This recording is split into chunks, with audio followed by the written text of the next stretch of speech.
Hello दोस्तों, नमस्कार। हमारे चैनल पर आपको हार्दिक हार्दिक स्वागत है। चलिए आज की वीडियो शुरुआत करते हैं। और आज की इस वीडियो में हम बताने वाले हैं रामायण में रावण के वध के बाद शूर्पणखा कहाँ गई। तो चलिए वीडियो में आगे बढ़ते हैं और पूरी जानकारी आज इस वीडियो में हम आपको बताते हैं। शूर्पणखा एक बहुत ही जटिल चरित्र है। बचपन से आप तो अपने आसपास देखते हैं, उसका आप पर असर पड़ती ही है। राक्षस सही गलत की परवाह किए बिना जीवन का उपभोग करने में मानते थे। शूर्पणखा भी इसी सोच की थी। रावण भी अहंकारी और दुराचारी था, सिर्फ विभीषण के अलावा। शूर्पणखा रावण से छोटी थी, पर उसका विवाह पहले हुआ था, तो उसकी आयु कम से कम मंदोदरी के बराबर रही होगी। अब ये सोचिए कि मंदोदरी का पुत्र मेघनाद खुद विवाहित था, तो शूर्पणखा कोई युवती तो नहीं होती सकती थी। अघेर उम्र की महिला थी। शूर्पणखा के पति को रावण ने एक युद्ध में मार दिया। उसके बाद वो अकेली हो गई। वो रावण का दिमाग खाती रहती होगी, तो रावण ने उसको पंचवटी में खरदूषण के पास सेनापति बनाकर भेज दिया। मुझे नहीं लगता शूर्पणखा और रावण में भाई बहन वाला कोई बहुत प्यार होगा, बल्कि वो रावण से नफरत ही करती होगी। उसकी गृहस्थी उजाड़ कर रावण अपने परिवार के साथ रहता था, तो गुस्सा स्वाभाविक लगता है। शूर्पणखा इधर उधर के पुरुषों से अपना काम चलाती होगी, तब उसको राम दिखे। ब्यूटी पार्लर जाकर कुछ रंगाई पुताई करके फिर वो राम से मिले होंगे।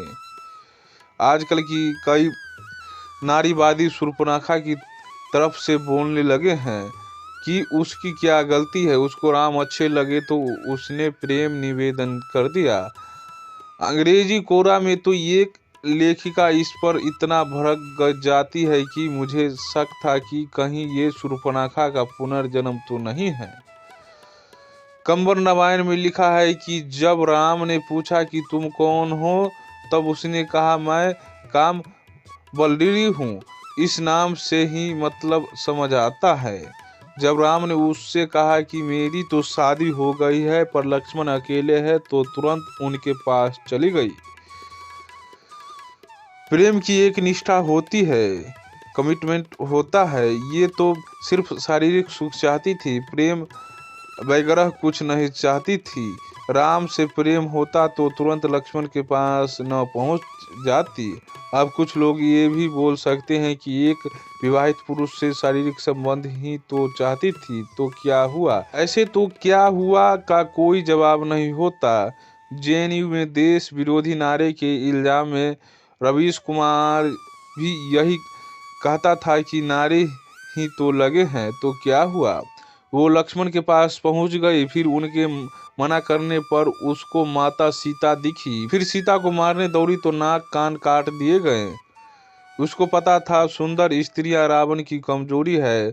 उसने रावण को जाकर ये कहा कि सीता जैसी सुंदरी तुम्हारी रानी बनने लायक है। नाक कटाने की दुहाई पर रावण तुरंत कुछ नहीं करता। सीता हरण के बाद शूर्पणखा का फायदा इसमें था कि सीता रावण के सामने समर्पण न करे, पर जीवित भी रहे। तभी तो राम सीता को ढूंढते हुए लंका आएंगे। उसने सोचा होगा कि अगर राम लंका आ गए और रावण से हार कर बंदी हो गए, तो वो राम से शादी कर पाएगी और रावण सीता से जबरदस्ती कर लेगा। अगर युद्ध में रावण मारा गया तो शूर्पणखा का बदला पूरा हो जाएगा। इसलिए ये भी संभव है कि त्रिजटा दरअसल शूर्पणखा के गुट की ही रही हो। असुरों में स्त्रियां भी योद्धा होती थी। तारका एक छोटी सेना की सेनापति थी। लंका की चौकीदार लंकनी थी। ऐसे ही शूर्पणखा भी योद्धा होगी। रावण को शूर्पणखा से थोड़ा खतरा तो लगा होगा, इसलिए उसको लंका के बाहर भेज दिया। इसके बाद शूर्पणखा का कोई जिक्र नहीं है। इधर उधर की कहानियां बहुत है। रावण के बाद विभीषण के राज में उसका लंका में कोई काम बचा भी नहीं था। तो दोस्तों, हमारी आज का जानकारी कैसा लगा? अगर अच्छा लगा हो तो लाइक शेयर और सब्सक्राइब करना न भूले। पूरा वीडियो देखने के लिए धन्यवाद।